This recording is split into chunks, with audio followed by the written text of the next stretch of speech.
When I saw this question, I couldn't believe the answer. You need to determine how many triangles are presented in a given shape. You see one triangle highlighted in red, but you have 4 different choices. Choices A, which is 8 triangles, choice B, 10 triangles, choice C, 12 triangles, or choice D, 14 triangles. How many do you see? Give yourself a little bit of time to see if you can come up with the solution. As I told you, I was really amazed, but the correct choice here is choice D, 14 triangles. Let me show them all to you. Here they all are. 1, 2, 3, 4, 5, 6, 7, 8, 9, 10, 11, 12, 13, and 14. Did you see them all? Isn't it amazing how many triangles can fit into this simple shape? I learned something, hopefully you did too, and now know how to answer similar problems on the test. Here's an amazing question with an unusual twist, which tests your knowledge of the pie charts. You're presented with total spending for the organization, and you need to calculate approximate benefits expense. In addition to benefits expense, you see payroll expense, research and development expense, as well as client entertainment. And your final selection is within one of 4 possible choices. Choice A, 170,000. Choice B, 216,000. Choice C, 296,000. And choice D, $360,000. Take a close look, maybe pause this video to see if you can do a mental math and come up with the solution. Ready or not, I am moving forward to share with you my version of the solution. And obviously, if you have a better way to solve it, please make sure to share in comments. First step to solve it is to look at the chart and identify the benefits segment.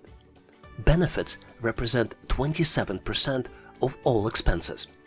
To calculate the amount for benefits, we need to divide 800,000, which is total expense, by 100 and multiply by 27%, because benefits represent 27%, which would be equal 8,000 multiplied by 27, which would be equal to 216,000.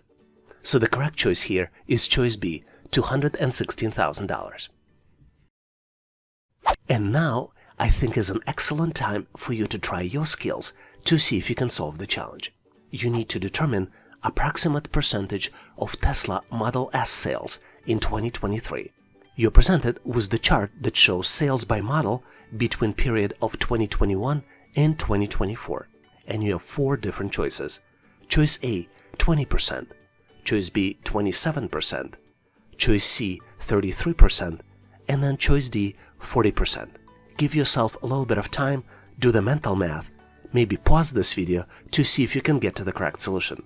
Once you're ready, please make sure to post your answer in comments so I can give you my feedback. Thanks for participating and good luck. This question truly tests your knowledge of English dictionary. You need to form the word using all the letters only once. And there are 9 letters that you can see on the screen. The letters are T, F, A, L, C, U, P, M, I. Give yourself a little bit of time. It's a very complex 9-letter word. Consider pausing the video to get to the correct answer. And ready or not, I am going to move forward to get you to the correct solution. As you might have guessed, the correct word is impactful. And the definition of impactful is having a major impact or effect. Sample usage of the word might be, during her presentation, she made impactful statements. I get a lot of questions on how to solve these types of challenges. The best way I found is when looking at the letters, try to draw lines connecting the letters and see if you can come up with the word. In this case, letters next to each other in the real world are next to each other also in this test question. So if we connect I, M, P, A, C, T, F, U, L, you get to the correct solution. Do you have a better way to solve it? Please make sure to share in comments so we can all learn. I love this question because it really makes you think in order to get to the correct solution. You need to determine which shape comes next in the sequence. and you're presented with the series of 5 shapes. Squares 1, 2, 3, and 5 have other, smaller shapes inside, and you need to determine shape 4. You have 4 different choices to choose from. Choices A, B, C, and D. Give yourself a little bit of time, look closely to see if you can get to the correct answer. Are you ready? Let's move forward and get to the correct solution together. You're probably tired hearing it, but my advice as usual, always look for patterns. And in this case, the pattern is location of the smaller shapes inside the square. You might have noticed that smaller shapes inside the circles are always diamond filled with black and oval with the black outline. This pattern is persistent for shapes 1, 2, 3, and 5. We can safely assume that the square 4 will have similar shapes inside, which automatically exclude choices B and C, only leaving possible choices as A and D. To solve this puzzle and get to the correct solution, we need to detect the second pattern. And second pattern is that oval is always next to the diamond, either to the right of the diamond or on top of the diamond. Based on this information, the correct choice here is choice D. Hopefully you've nailed this question and now know how to answer similar problems on the test. But in case you need more problems with solutions, please make sure to check out the description of this video. Here's the question for you to practice. You're presented with 10 letters, and you need to form the words from English dictionary using all the letters only once. The letters are L, E, P, M, O, C, Y, T, I, X. Do you see the answer? Give yourself a little bit of time because there are 10 letters. Let me give you a hint. The word somehow represents the fact that there are 10 letters. Hopefully you found the answer. Please make sure to post it in comments so I can give you my feedback. Thanks for participating and good luck. Here is the frequently used question to test how logical are you. You need to determine if conclusion is correct based on the statements. Let's look at the statement. All soccer players are sports persons, and all sports persons are fit. Conclusion. Some soccer players are not fit, and you need to determine if this particular conclusion is correct. You have 4 different choices to determine if conclusion is accurate. Choice A, it's reasonably correct. Choice B, it is correct. Choice C, it's incorrect. And choice D cannot be determined based on the information available. Do you think you know the answer? Give yourself a little bit of time. Maybe pause this video and take another look at the statements and at the question itself. Ready or not, I'm going to move forward and reveal the solution. As you might be well aware, in logical world, there is a formula. If A equals B and B equals C, then you can reasonably conclude that A equals C as well. We can look at our original statements as A, B, and C.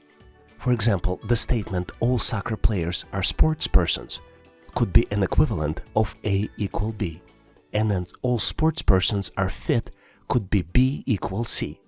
Based on these 2 statements, we can reasonably say that A equals C, which would mean that all soccer players are fit. Our question, though, asks us if some soccer players are not fit. Do you think it is correct? Based on the information provided, it is not correct. So the correct choice here is choice C, incorrect. Because the correct answer based on the information we have is all soccer players are fit. Do you have a better way to solve this question? Please make sure to share in comments. And if you're trying to get ready for the test and need additional questions to practice, please make sure to check out additional materials in the description section of this video. Here's a puzzling question which has a very surprising solution. You're presented with 3 circles. Each circle is broken into 3 equal parts. The first circle has numbers 8, 19, and 13. Second circle has numbers 11, 15, and 29. And then the third circle has numbers 33, 31, and then one number is missing. You need to calculate the missing number out of 4 different choices. Choice A, 16. Choice B, 17. Choice C, 18. And then choice D, 20. Did you calculate the right answer? As I mentioned, the solution to this problem is really interesting. So let's move forward to get to the correct solution together. You're probably tired hearing this, and I'm tired repeating it, but you need to always look for patterns to solve these types of problems. And the pattern here is that section 3 of the circle is calculated as sections 1 plus 2 divided by 4. So to calculate the missing number, you need to add 33 plus 31 and then divide the sum by 4, and you will get to the result, which would be 16. Hopefully you've enjoyed this tricky question and now know how to answer similar problems on the test. Can you tell us how many questions did you answer correctly? Please make sure to post in the comment section of this video to share with others. And now let's continue to get you ready for the test. Here's an interesting challenge where you need to determine the relationship between family members. Amin is Baska's sister. Catherine is Baska's mother. Dan is Catherine's father, and Alan is Dan's mother. You need to determine how Amin is related to Dan. And you have 4 different choices. Choice A, grandfather. Choice B, grandmother. Choice C, daughter. And choice D, granddaughter. Give yourself a little bit of time to see if you can navigate in this puzzle and get to the correct solution. Ready or not, I am going to move forward, reveal the answer to you, and explain how I got to the solution. And as usual, if you have a better way to solve it, please make sure to share in comments. The easiest way to determine this multi-generational relationship in the family is to build a diagram. Let's do it one step at a time. Amin is Baska's sister. Catherine is Baska's mother. Dan is Catherine's father. And Alan is Dan's mother. Now let's look at the conclusions we can draw from this diagram. Amin and Baska are Catherine's children. Since Dan is Catherine's father, Amin and Baska are Dan's grandkids, which means that Amin is Dan's granddaughter. So the correct choice here is choice D, granddaughter. Hopefully you've nailed this question and now know how to diagram and solve similar problems on the test. Here's one of my favorite questions where you need to do mental math calculations. You're presented with the group of 4 numbers, and this group has an average of 24. The first 3 numbers are 16, 22, and 34. You need to calculate the value of the missing number, which is represented as the question mark. And you have 4 different choices. Choice A, 24. Choice B, 26. Choice C, 18. And choice D, 21. Can you do the math? Did you find the answer? Let's move forward so we can get to the correct solution together. Obviously, to solve it, you can plug in one of the 4 solutions. Instead of the missing number, calculate the average to see which one is correct. But we're going to take the different route. In the first step, we're going to calculate the sum of 3 existing numbers. 16 plus 24 plus 34 equals 72. In the next step, we need to determine what would be the sum of 4 numbers for which average would be 24. To do this, we need to multiply 24 by 4, and the end result of this would be 96. And in the last step, we need to subtract the sum of 3 numbers from the total where the average will be 24 to calculate the 4th number. 96 minus 72 equals 24. Let's verify this. 16 plus 24 plus 34 plus missing number 24 divided by 4 equals 96 divided by 4 equals 24. Hopefully you've nailed this question and now know how to answer similar problems on the test. And now, here's the question for you to try your skills. You need to determine how many triangles are shown on the screen. You have 4 different choices. Choice A, 8. Choice B, 10. Choice C, 12. And choice D, 14. Feel free to pause this video to calculate the right answer. and make sure to post your solution in comments so I can give you my feedback. Thanks for participating and good luck. Here's an interesting question where you presented with the set of numbers and you need to determine which number is not a prime number.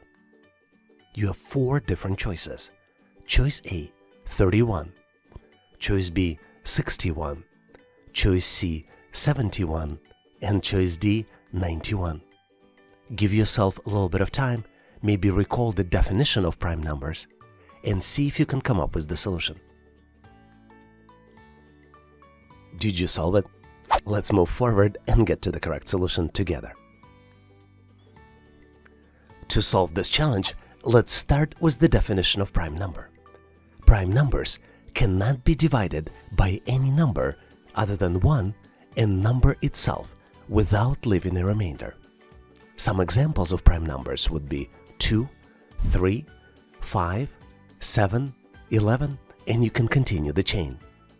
The opposite of prime numbers are composite numbers, and examples of those would be 4, could be divided by 2, 6, could be divided by 2 and 3, 8, which could be divided by 2 and 4, 9, 10, and you can continue the sequence. As you might have figured out of the numbers presented, 91 can be divisible by 7. So 91 is not a prime number, which means that the correct solution is choice D, 91. Hopefully you've nailed this question and now know how to answer similar problems on the test.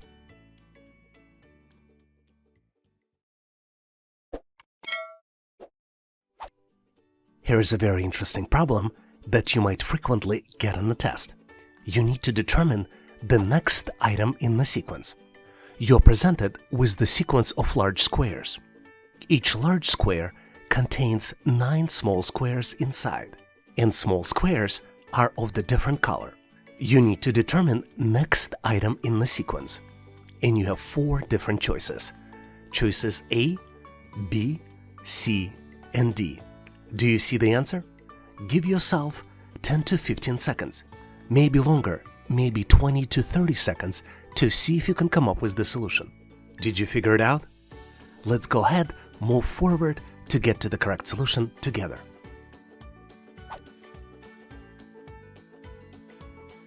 As always, my advice to you, look for patterns. And determining the pattern is key to solving this particular problem. What you need to know to answer this particular question is that blue shape moves within the row of the larger shape. In each row, blue shape moves from left to right, 1 step at a time. And once blue shape reaches the end of the row on the right, it reappears on the left. So the correct answer here is choice D. Hopefully you've nailed this question and now know how to answer similar problems on the test. Thanks for watching. If you liked the content, please give us a like and consider subscribing. Thanks for all your endorsement, support, and patronage. For additional helpful information, please make sure to check out links in the description. For detailed list of available resources, I encourage you to check out resources page on our website, howtoanalyzedata.net/resources. If you know someone who would benefit from this content, please consider sharing the link. Please leave the feedback, corrections, or suggestions in comments. And all the best on your journey. I'll see you in my next video.